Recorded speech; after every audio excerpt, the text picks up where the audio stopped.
It was great. It was a lot of fun, man. We had a three-way text stream going. It was fantasy football fathers. Fantasy dads. That's what she called us. Fantasy dads. Yeah. We were her advisors. That's right. Who hopefully the other kids don't know that we gave Hannah some more of that. But it was good. So, I mean, these are little wins. These are singles. And if you can hit some singles and get on base in some of these other places, then it's the bottom of the ninth moment that you're actually earning the right to be able to be the advocate, the protector, the promoter, the caregiver for them in their heart in that moment. And that's how you fight for the hearts of your kids.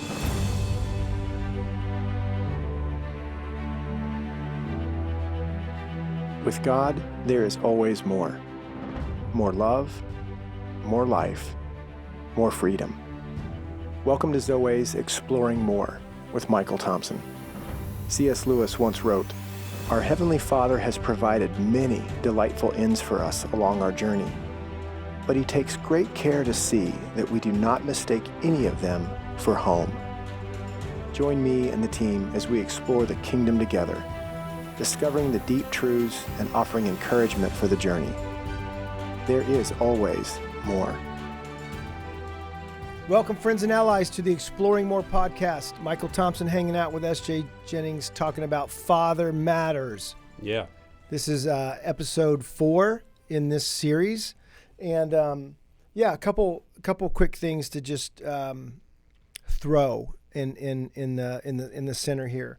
That this podcast series is about presence over perfection, engagement over control, repair over shame, being fathered by God as the only sustainable way to be able to father others, fighting for their hearts, not just their behavior, right? Not just behavior. And lastly, that legacy as an inheritance of belovedness, not success. Mm-hmm.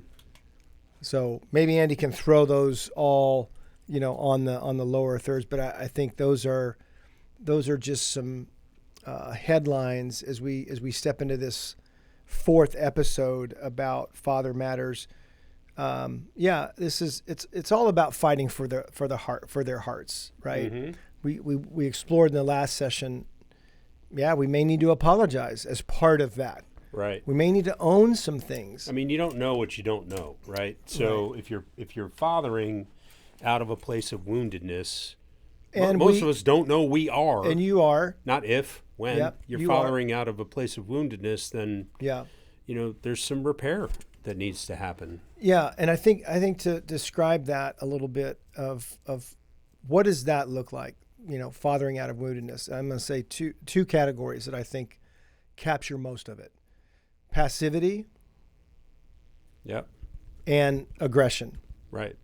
Passivity being you're not able to engage in what's going on. You don't know what to do, so you don't do anything. Right. You retreat out of shame.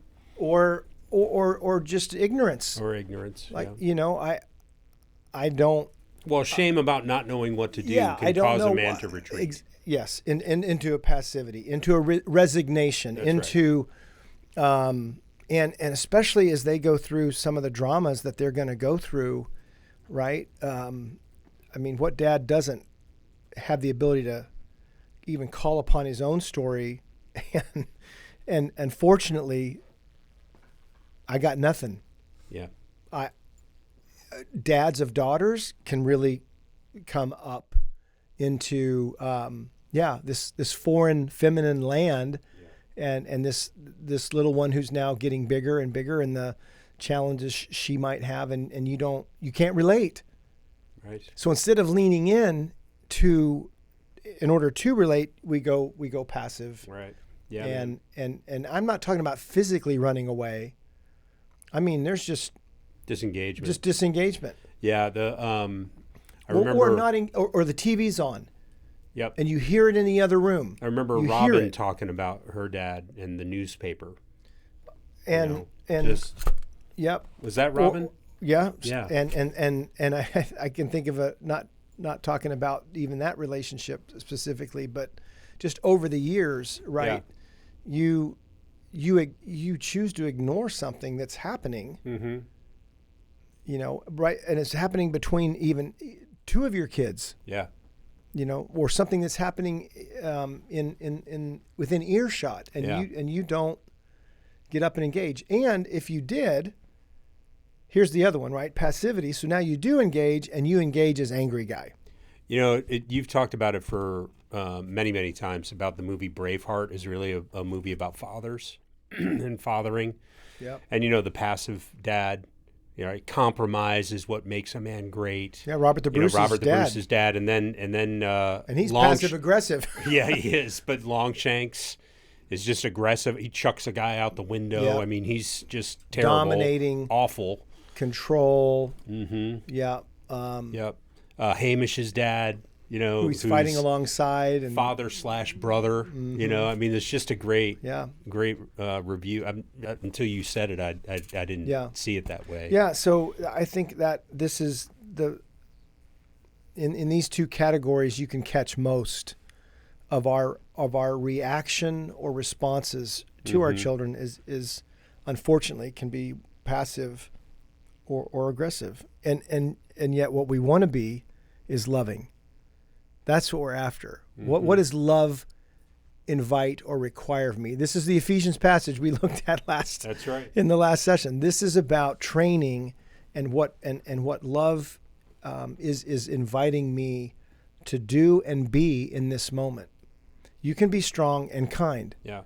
But if you're strong with a presence of aggression, how is it going to make them feel? And so, and if you want, I guess if you really want them to be afraid of you, keep on showing up. Especially when they're younger, it really doesn't take much. No.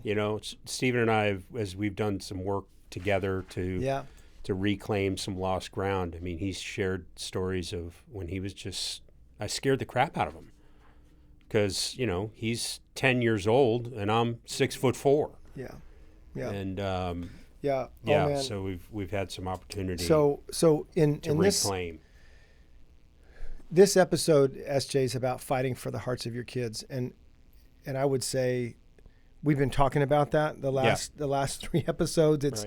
It's fighting from a position of goodness, not a position of control or demanding respect. Well, you can demand respect, but you're probably not getting that. They just got quiet because they're afraid of what you might do next. Right. And so how do you, to fight for their hearts, you said this in the last session, I think it's a good place to break. To really fight well for their hearts, you need to get yours back. Yeah. You need to recover. I mean, I'm in the middle of 3 or 4 really fantastic conversations and explorations, kind of one-on-one, and I'm watching the lights come on. I'm watching people see it. The story work, the history work, the formative years. You have to kind of gather those things and bring them to, think of a craft table. You're bringing all these different pieces, and you're going to make a collage out of it. Right. Different materials, different textures. And you have to see it. And it's not a real pretty collage, but you got to make it. You have to see these things so that what is the effect of me on my kids? Well, what was the effect? It's related. What is the effect of my dad, my mom on me? And other authority figures as well. It's not just moms and dads. But when the other people in my life, teachers, coaches, wounded me, who am I supposed to be able to go talk to? Right. Your dad. Most your of mom. us lived secret lives. We do. Through middle school and high school. No way I'm telling Dad about that. Yeah. So and we'll talk about this when we come back from the break. Really dive into it. But the word that comes to mind is we don't have, or we feel like we don't, an advocate. An advocate. Yeah. That's where we want to go. Yeah. Talk about that. What does that look like to be a masculine presence that advocates for the hearts of your kids who are on a masculine journey or a feminine journey? Do they have an advocate? Yep. Are you dialed in to even what that journey is about? And if you haven't done that for you, you are not going to be able to do that for them. Right. We just see it. There's too much evidence over 20 some years of doing this. Yeah. So while we're on a break, go to Google and look up the word advocate and what it means, and we'll come right back. Hey, we heard from some of you listeners that you were tired of hearing Shane's story. So, I never get tired of hearing that. I know, story. It's a great the story. Flashlight, We love the Shane. Pelican flashlight. But man. man, it's so good. But I think some of our regular listeners might be able to recite that one. So we just wanted to give you a heads up about an event coming up in April called the Heart of a Warrior Encounter, April 16th through the 19th, Rockbridge Young Life Camp in Goshen, Virginia. If you want more information, go to zoe.org/events. Yeah. There's only 400 seats, and we're already a quarter of the way sold. Yeah, it's filling up. And I would just add that it was a series of events, but a significant event like this conference retreat that changed the trajectory of my life. Mm-hmm. And the couple of men that I went with, friends of mine, are still friends of mine that 20, 25 years later we're still exploring, we're still journeying. And I find that it's not, I wouldn't have known it at the time. I needed it, but I don't know how else to describe it. I didn't know how badly I needed it. Yeah. I did not know. It's like, I remember, man, going to the doctor because my shoulder was bothering me, and she told me, what are you doing to manage the pain? And I'm like, I don't know, taking 6 or 8 ibuprofens a day. And she's like, you're not supposed to live in constant pain. Right. You're not supposed to live with some of the things that we carry around. Yeah. And, time away, we call it an encounter because it's an encounter with God. That's what we're trying to set up.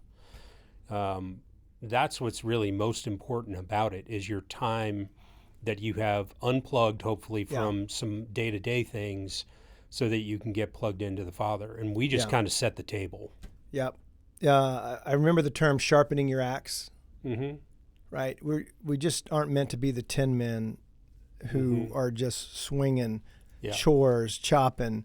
If you don't take time, and when was the last time you put on your schedule, I'm going to spend 3 days with God. Yeah, there'll be 399 other guys there, but I'm going to spend. It's amazing. I'm going to spend some time away with God, and that's what we structure the encounter events. Mm-hmm. Not only is there sharing, teaching, and some other playground and fun things to do, but you're going to get 8, 25, 30-minute quiet times to ponder. Go to silence. Yeah. To ponder, to ask God questions, and to see what he might say. Shout out to my friend TJ Wallace too. I mean, this is just not another porn and bacon men's conference, right?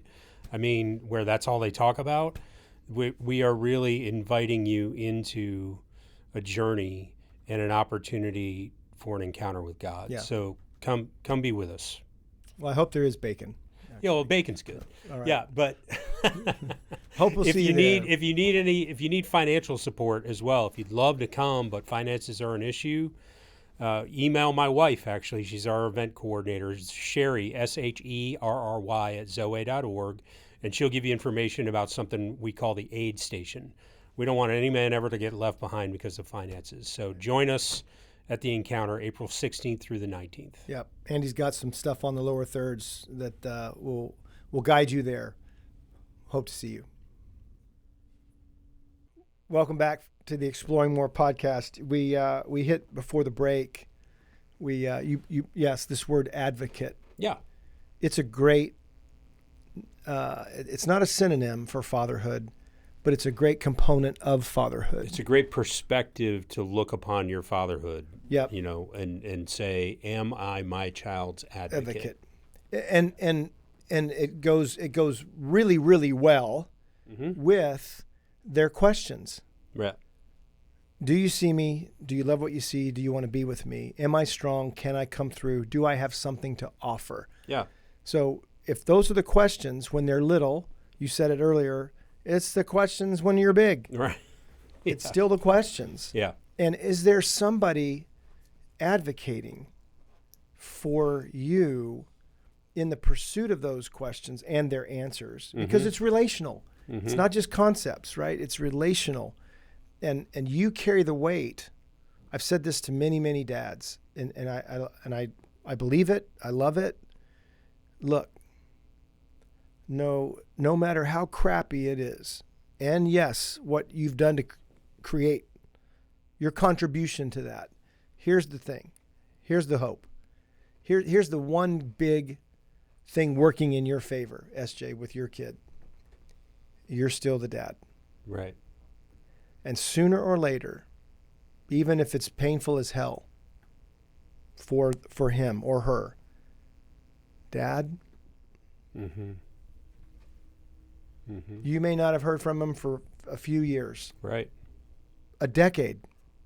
And some men, and women too, but some men who are listening to this, they were the kid who called their dad. Yeah. 10 years not talking to him, 15 years. Yeah. And the estrangement, that's the power of the whole thing. You're still the dad. And you can get in there. I mean, we make movies about this stuff all the time. Absolutely. You know, the estrangement, and there's the scene. What are you doing here? Yeah. What do you want? Right. Right. Hey, I've been sober for 10 years. Oh, well, good. Yeah. I mean, we could show so many clips. Right. It's and whether it's the regrets that the father has that has him, like you said in the last episode. Yeah, you want to pursue me now? Yes, I do. I do. I really, really am sorry. I'm really sorry that I didn't for so long. Put a period on it.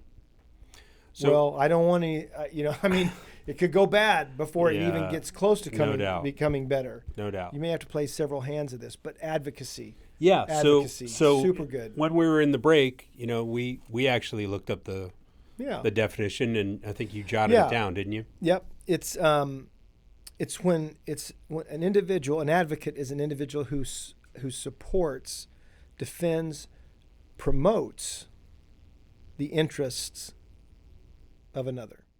Yeah. So what if you could become, I'll just tell you a quick story of when that was hard to do. So Stephen came back from school, App State, and was with us for a little while.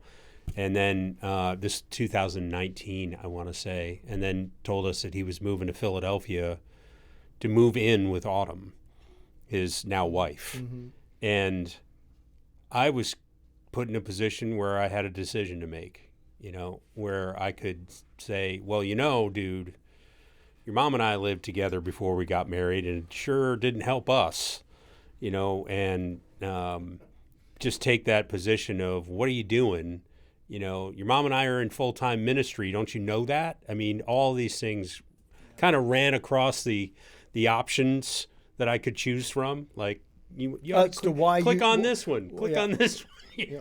All of them about why you shouldn't do this, why you aren't going to do this. Why it's not a great idea. And I thankfully didn't say anything when he kind of made this announcement. Talk to God, talk to Sherry. And I said, okay, if that's really what you feel like you ought to do, because he was an adult by then, I'll help you do it. Yeah. We'll get a U-Haul. I'll take you up there. Yeah. I'll move you up there. And it was a challenge the whole time, man. But thankfully, the Holy Spirit and the Holy Spirit through my wife Sherry really helped me along that journey. And it was a moment of advocacy that was really, really difficult for me internally. But because of how I was led to, I moved them in, prayed over the space with them. I mean, the whole deal, even though they were not married at the time, a real challenge. But for me philosophically and spiritually and all that. But because I was able to move in a space of advocacy for them both, it really changed our relationship. Like, I earned a ton of trust from them in putting my own needs and wants and agenda aside, and pursuing them and advocating for them. Yeah. So beautiful. This is the and it's very, very, to apply what I'm about to say is absolutely tricky. But this is what we want to entrust to our friends, our listeners, and to men who are in this role as father. If you cannot find a way to advocate for them, right? This is support, defend, promote this individual, this particular, this heart, this son, this daughter. You are going to communicate some level of withholding your love. Yeah. And conditional, turning it into condition. So it's not that I just disapprove of you living with her. I disapprove of you. No doubt. And your decisions and your life and all of that. Yeah, man. And now not a huge leap. So again, we've heard this before. I want to say it before. I want to say it again, that they, by this time, they pretty much know how you feel about things. Oh yeah. So, to bolster or to reinforce or to. I mean, Stephen's in his mid-20s in 2019. Right. So he knows how we feel. And he knows our story. He knows what you do. He knows your story. Yeah. So, there's if you have to look at it this way, I would say that's fine. It's fine with me if you look at it this way. Mm-hmm. So we punted. Not him. We just punted for field position to get something else on the field, right? Yep. We punted. Right. I wasn't going for, I'm in 4th and long, I'm punting. I'm not going to drive this down his throat or hers, potential future daughter-in-law, but it's painful. Because I knew they were going to get married at some point, and I wanted to be able to be there. It's painful. You're sacrificing. That's sometimes what a dad needs to do in order yes. to hopefully be in a position to win later. That's right. See the long game. That's what the punt's for. I don't want to give the enemy this territory. It's not you're punting against him. You're punting against an enemy that is going to come to try to steal, kill, and destroy in your relationship as father-son, father-daughter. Yeah. And so it's very, very, very, very, very important. I love that analogy or that advocate? metaphor too. It's whichever one it is. But I think that's great, a great way to think of it because, I think if you don't understand the game of football, you think punting is giving up.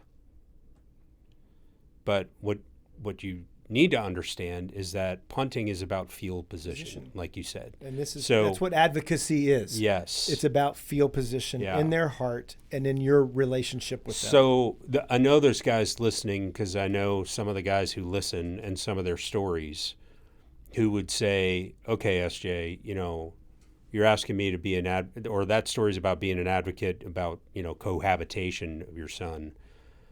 I know some of their stories and what their children are choosing to do. Yeah. And so what do you do when you really can't advocate what their behavior for their behavior? I mean, if it's harmful to themselves of course. I mean, and yet that was to some degree harmful. I do. And so moving them or helping them move was a way, in my opinion, to advocate for him, but not the choice, not the behavior. That was in play. That was in play. Right. That and you didn't have to say, well, I'm going to help you, but I don't agree with this. No. I mean, is that one more shot or So, but to your point, doesn't mean I didn't think that. Yeah, I'm not going to go. To advocate doesn't mean I'm going to go buy the drugs or go buy the alcohol or go supply. Okay. that advocacy can in the situations you're talking about that can be really, really difficult. It's again about what does engagement look like? So I can love you without enabling you. Who wouldn't? I mean, what counselor, what program wouldn't have a line somewhere in there? It can be a fine one. It's a hard one. Some would say I enabled my son in that. Yeah. But it is difficult. Yeah. And I would say, man, if you're in that position as a dad, walk with God. Walk with God and Yeah. Try to find an advocate for yourself. Yeah. In the midst of that, who's a trusted friend, and if you don't have one, send us an email, and we'll try to walk you through some things. So you jumped right to some of the bigger dramas, the bigger moments, bigger things, which I think it's a huge thing. It's important to talk about. Significant. Am I going to withhold my love? Am I going to withhold my presence? Am I going to withhold my care? Am I going to withhold my attention because of some choice that you're making? And to your point, there's a time when that actually can be right there on the line of enablement.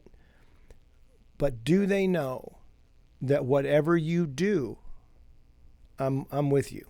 I'm for you. You're never not going to be my child. Right. Right. There's a chance to put that seed in the ground. I mean, the prodigal father, right? The prodigal son. All of that's beautiful. I can't follow you where you're going, but I will be here.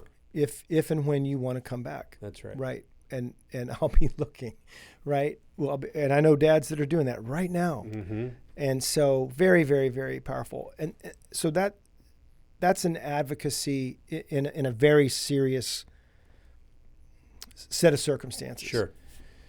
What about building advocacy in smaller Just moments? the little stuff. Yeah, man. Yeah. Let's talk about that. Yeah. Sure. How do you get this field position? Yep. When it's not the house is on fire or darkness is all around. I know you've got some examples too, but I'll give you a quick one. A couple of years ago, might even be 3 now. Stephen's up in Philadelphia. Right. And he says, Dad, I'd really love to spend more time with you, but obviously we're geographically separated. How would you feel about getting online and playing some online games with me from time to time? Video games online. Of which you have told me you had no experience really. Not really. No. I mean, I grew up with an Atari 2600. I had a PlayStation, and Stephen and I would play when he was a little kid some. But it wasn't something that, I'm not a gamer, I wouldn't say. A 2600's now a 80,000. Whatever it is. The technology. Yeah. So and the sounds are not boink. Yeah. Ding. Dong. No, yeah. The pong. Boom, boom, boom, boom. Anyway. Yeah. So I was like, dude, that sounds like a great idea, you know? And so we talked through how that would look, and he actually gifted me later that year the first computer for us to be able to do that together. So I advocating the idea like, hey, I want to spend time with you too. I love that you want to spend time with me, Stephen. So I'm going to do whatever I can to make that happen, right? Even though, it's probably not something I would have done without that prompting. But just being an advocate of the idea that was his to spend more time with me. Yeah. Beautiful. I'm going to do whatever I can. And so that was later in life. Sure. If we had known some of this, right? I hope we would have practiced it differently when they were younger. Yeah. So when they're younger, here's the deal. They're going to try a lot of things. Mm-hmm. If you play golf, they may want to try to play golf. Mm-hmm. If you play basketball, they may want to play basketball. If you play guitar or a violin or piano in the home, they may want to try that. Mm-hmm.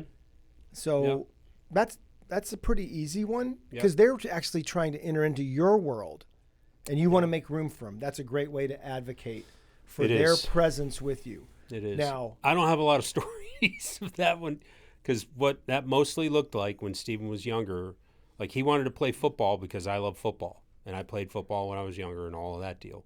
And then he didn't really like it all that much. But I said, you know what, buddy? We made the commitment. You're going to play football to the end of the season. Very, very powerful idea. I mean, well, it can be. I mean, I'm hoping there's more than no. That was about it. That was about it. And he never played football again. I hate football. No, he doesn't like football. So I blew it a lot when he was young. Blew it a lot. Yeah, you've told the story many times on the podcast about whitewater rafting. My story, yeah. And your story about whitewater rafting. And I bring it up because there is a time you still don't go whitewater rafting. I'm not the first to sign up, let's say. No, but because it's no matter how great the coach is, it's still not fun. I don't love it either. Yeah. But you can stop doing something and not have understanding about why you stopped, or you can gain understanding and still choose to, it's still not my favorite thing to do. And that's okay. Yeah. That's part of being young, your kids being young, is figuring out what they love to do. So with the advocacy comes another word, and what we're talking about is agency. Yeah. That they don't feel stuck. They feel your presence with them. Your empowering presence. You're with an advocate and an empowering presence. Mm-hmm. And now they can make a choice based on you helping them see some of the data. And and it's, if you go in there with gruff and this is about being in field position. That's another significant one, like you said with Stephen. I think like right now, I've got two that have just gotten their licensure in counseling, and one of them is stepping out on their own. What can I do to help? And if it means going there and painting the office I'm in.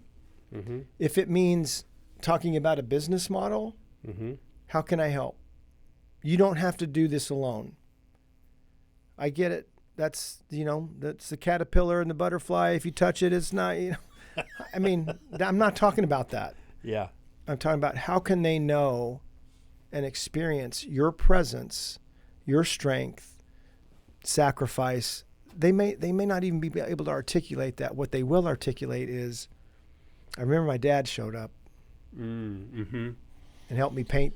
And every day they see that office. Yeah. He helped me paint it. Yeah. Helped me hang these things. So we've got a choice to make in that because and I'm saying I remember this is important. You're important. It is. Let's go. Absolutely. Yeah. And advocacy, giving them agency. We've got, as their dad, we've got a choice to make in that, because I remember saying, I don't remember if I said it to Stephen, to Sherry, or to both of them, nobody helped me figure it out. And I know you chuckle because of how ridiculous that sounds now, knowing where we are kind of on this journey. But I kind of lived in that space for a long time. So was that helpful to you, first of all? Yeah. I would say. Did that make you feel seen and loved and known? Do you see me? Do you love what you see? Do you want to be with me? Yeah. No, no, and no. Yeah. So do you want to perpetuate that legacy, or do you want an opportunity to change it? So this... And even, you might even get the opportunity to share that story with your child about how that felt for you when you were a child. Right. Yeah. You're wearing it like a badge, when in reality it's a big scar. It is. A wound. Yeah. Of something that you had to decide when you were 10. You're so proud of how broken your leg is. Right. I mean, you kept playing. All right. Exactly. So you have an opportunity to say, no, I am gonna show up and I am gonna help, because I didn't get that, and I don't want that for you. Yeah. But understand, right? There's lots of these moments that I may not be right next to you, but I'm with you. Mm-hmm. And so you're going to get a boss. You're going to need to file an HR complaint. Mm. You're going to need to I'm not saying to lay all that on them when they're 10. Right. And talking about soccer, but you know what we're talking about. There's more to come. Yeah. And in that moment, what I want my kids to feel is he was with me. Right. And he didn't do it for me, but he showed me the options that I had. Right. Help me I am doing that with one of them right now in medical benefits. Mm-hmm. And I'm not sure I'm qualified to still at 61 to go down that path of premiums and benefits and co-pays and all that. I mean, but it's a mess. Yeah. Why do I have to pay this much? Well, here's your options. You don't have to pay that much, but here's your options. Mm-hmm. Mm-hmm. Yeah. What level of risk do you want to live with? And this, that's one of those questions as I see it. And it's not just about even how well you take care of yourself. There are other people out there. Oh, man. Yeah. Stairs to fall down, stairs to fall up. Icy roads. I mean, dude, so this is about, that's what insurance is. It's how much risk do you want to live with? Man. And we think of that oftentimes in the context of finances and things of that nature, worldly things. Yeah. But what if we could pass on a better way to move through this world to our kids? Because at some point, you've got to teach them how to do it. You're not going to be there. And I'm not just talking about, look, you're going to be busy doing something else or not physically present. I mean, you're going to be gone, bro. All of us are on a one-way trip. My answer to that, and I wish I had done it earlier. I so wish I had done it earlier. Is what you really want to do as a father is teach them about the choices they have. Yeah. And the choices they can make. Not making them for them. Right. And also letting them know there's benefits and consequences to this. That's the growing up. And yes, you have to do that way more for them when they're 4 and 5. Right.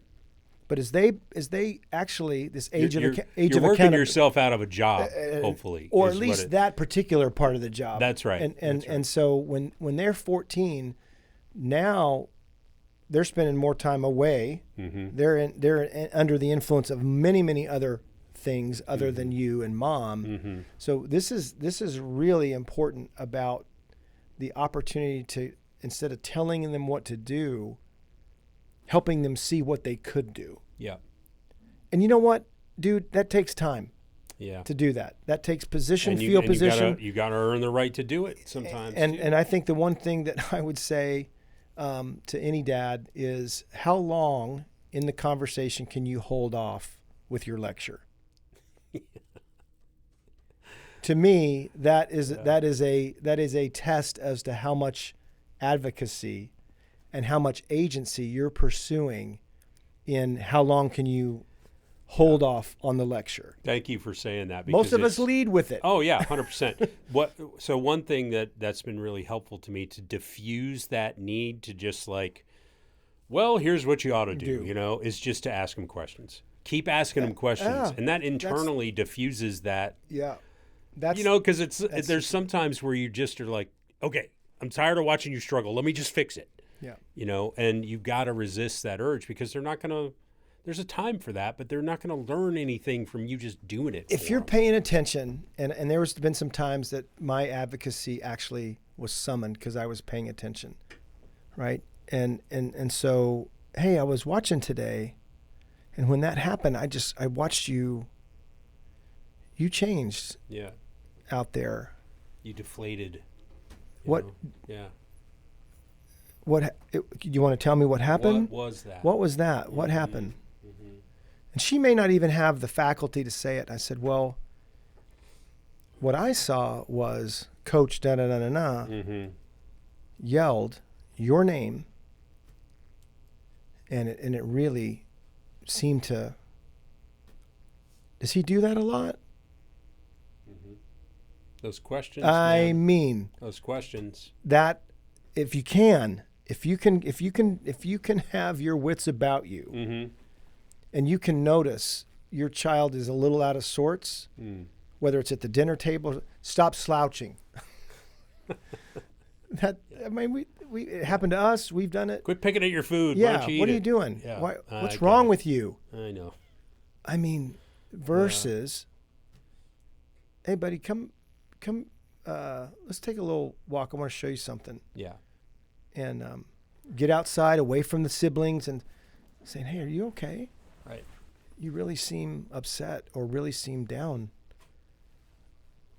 They're not going to give you a medal for recognizing that at that moment. No.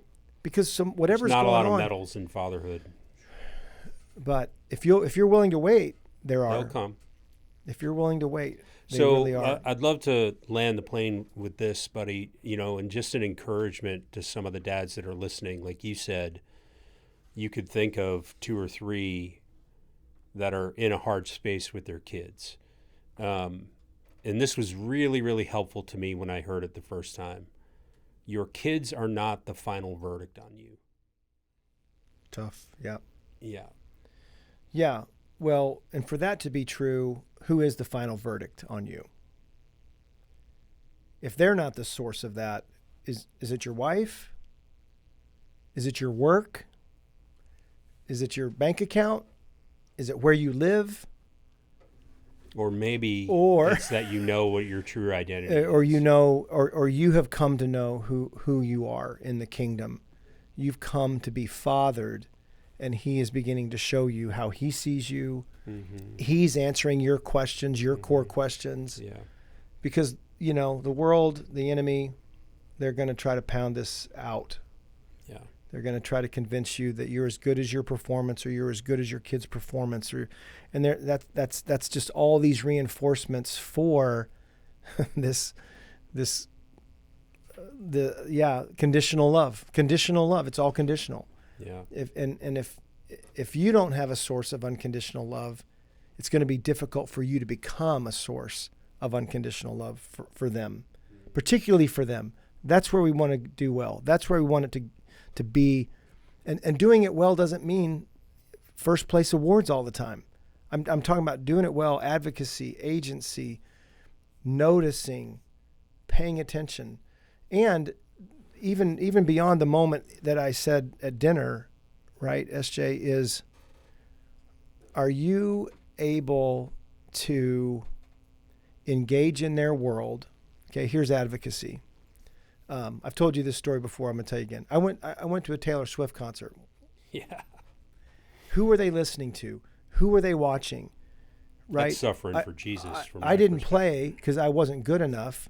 But one of my kids really got good at Call of Duty. And I was slowing her down. She was dragging my butt through. I can't play that game either. No. And yet she was amazing. Had a name, and she's playing this online. So I would go watch. Mm-hmm. I would go watch. And I learned I can't ask questions. No. Dad, don't bother. But I would watch. And it was something that I could, just like on the sidelines, somehow, some way, can I engage in wherever they are, can you go there? Yeah. And can you be a part of that somehow, some way? If you don't like country music and they do, you're at the crossroads. Do you want to give them the dial? Do you want to let them play their Spotify? Mm-hmm. Hey, you like country music. Hey, have you ever listened to Waylon Jennings? Show them some old, somebody up from the 70s. Show them some old school. Hey, Hank Williams Jr. When I was a kid. You're right.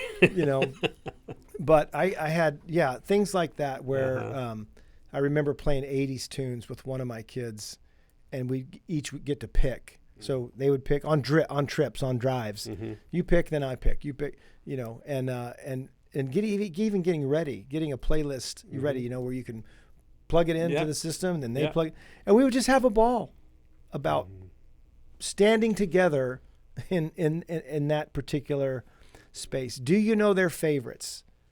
Back to do you know their favorite color? Do you know their favorite ice cream? Do you know their favorite dinner? Mm-hmm. And if you don't, ask them. That's an easy. And with your phone, put their name on notes, and just keep adding to it. Yeah. Hey, when birthdays come around, when Christmases come around, when anniversaries of any kind come around, you're building your list. That's right. And it's a powerful way to answer the. Do you see me? Yeah. You got me a gallon of bubblegum ice cream. How did you know? How did you even find? They may forget when you even asked. Yeah.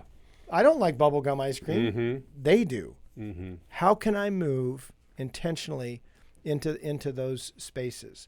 When your kids you're painting a new office, or they're getting a new office, it's a gimme. Right. Get them something cool for their office, for their desk. Yeah. Dad thinks you're the greatest. Mm-hmm. Put it right there. Get them their favorite animal in in some kind of weird Etsy thing that you found. There's ways. When you start looking for them, I think we're what we're talking about, just to bring it back to another sports analogy, we're not saying you got to focus on home runs. Home runs are great. They don't win games. Right. You know what wins games? Singles. Base hits. Base hits, singles, yeah. Getting on base. That's absolutely. However it is. Walks. Yeah. Bunts. Go to football, 4 yards at a time. Yeah. Super, super good. Yeah. And when you find something, man, ride it with them. Mm-hmm. My Detroit Lions stories. Yeah, man. Yeah. And that started all from Hard Knocks. Yeah. I want to know when you're going to L.A. with Hannah. Yeah. Right? Because she's a Charger Is fan. she still a Chargers fan after they lost in the playoffs? Yeah. Okay. Yeah, that's she good. is. It's so fun, though, man.